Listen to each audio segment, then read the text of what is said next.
नमस्कार, जय श्री कृष्णा, श्री राधे राधे जी।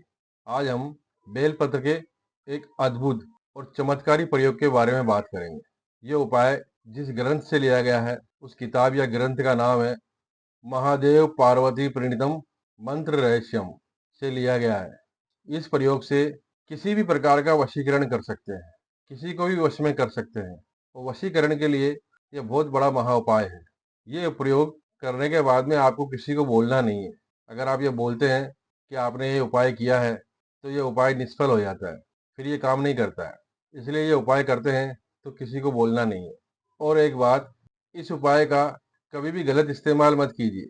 गलत इस्तेमाल करेंगे तो गलत कार्य का नतीजा हमेशा गलत ही मिलता है।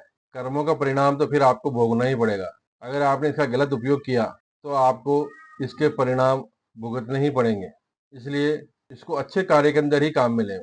अब इस उपाय में करना क्या है, बेल पत्र के ताजा और साफ पत्ते इकट्ठे कर लें।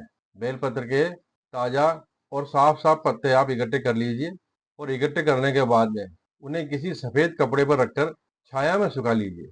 अब इसको सिर्फ छाया में सुखाना है, इसको धूप में नहीं सुखाना है, सिर्फ छाया में सुखाना है। और छाया में सुखाने से कुछ दिन लग सकते हैं, थोड़े दिनों का समय लग जाएगा, लेकिन इसको छाया में ही सुखाना है।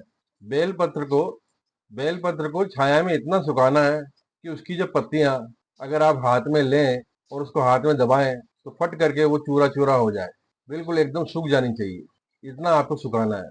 सुखाने के बाद में उन सब पत्तियों को हाथ से मसल मसल के बारीक चूरा कर लें और उसको बाद में कपड़े से, चलनी से, किसी भी चीज से उसको छान लें। बारीक छानना है, एकदम मेहंदी की जैसे, जैसा मेहंदी होती है, मेहंदी की जैसे इसको छानना है। बारीक छानने के बाद में इसको अलग निकाल लीजिए। अब आपको दूध लाना है। अब दूध कौन सा लाना है? दूध कपिला गाय का लाना है। अब कपिला गाय किसे कहते हैं? कपिला गाय कहते हैं एक वर्णी गाय को। एक वर्णी गाय यानी एक कलर की गाय। अगर कोई गाय अगर कोई गाय सफेद है तो वो पूरी सफेद होनी चाहिए। ये नहीं कि कहीं से वो आधी काली आधी सफेद, या आधी सफेद आधी भूरी, या आधी लाल, ऐसे आते हैं ना, दो कलर की गायें होती है, वो गाय नहीं लेनी है। सिर्फ एक कलर की गाय। एक कलर की गाय को कपिला गाय कहते हैं। तो एक कलर की गाय कोई भी हो, चाहे लाल भूरी सफेद कोई सी भी गाय हो, लेकिन वो एक कलर की होनी चाहिए। वो गाय आपको मिल जाएगी कहीं पे भी। आप जब ढूंढोगे तो थोड़ा, जब बेलपत्र आप सुखा रहे हैं, सुखाने के लिए आप 5-7 दिन का समय समय लगा रहे हैं, इतना आप उसके अंदर समय दे रहे हैं, तो गाय भी आपको ढूंढने से मिल जाएगी। अब आपको उस गाय का दूध लाना है। दूध लाने के बाद में उन बेलपत्र के पत्तों को किसी बर्तन में ले लीजिए। उसके बाद में थोड़ा थोड़ा दूध डाल के उसको घोटना स्टार्ट कीजिए। धीरे धीरे उसको घोटिए और थोड़ा थोड़ा दूध डालिए। बहुत थोड़ा दूध डालना है, क्योंकि इसको बाद में हमें टाइट, एकदम आटे की जैसे गूंथना है, इसलिए ज्यादा पानी नहीं डालना है। बहुत थोड़ा पानी डालना है और धीरे धीरे इसको घोटना है। जब अच्छी ये बिल्कुल आटे की जैसे मिक्स हो जाए, बिल्कुल घुट जाए, उसको घुटने के बाद में उसमें से थोड़ा थोड़ा टुकड़ा लेकर के बहुत छोटी छोटी गोलियां बना लें। गोलियां इतनी छोटी बनाएं, चने की दाल होती है, चने की दाल के साइज की छोटी छोटी गोलियां बना लीजिए। चने की दाल के साइज की जब आप छोटी छोटी गोलियां बना लेंगे, अब उन गोलियों को आपको फिर से सुखाना है। अब इन गोलियों को भी सूखने में थोड़ा समय लगेगा, पर ये गोलियां आपको बहुत अच्छी तरह सुखानी है, क्योंकि आपको लंबे समय तक रखनी है।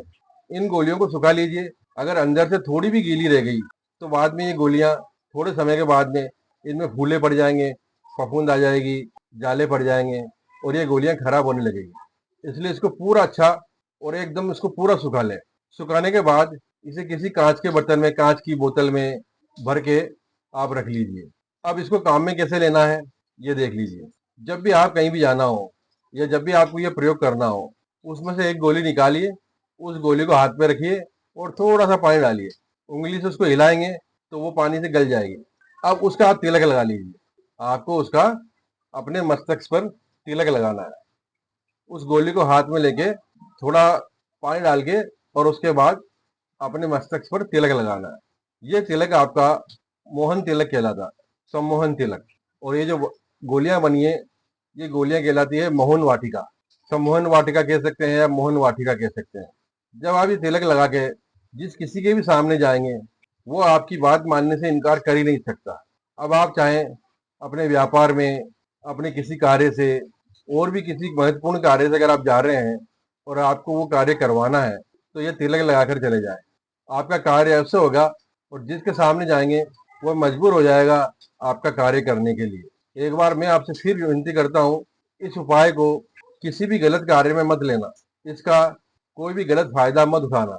कई बार कई घरों के अंदर किसी के पति, अगर आपके पति नशा करते हैं, कोई काम धंधा नहीं करते हैं, या और कोई है जो काम धंधा नहीं करते हैं, तो उनके ऊपर यह प्रयोग कर सकते हैं आप तिलक लगा के उनके सामने रहिए और उनसे आप जो भी कहेंगे वो बात मानने के लिए मजबूर होंगे।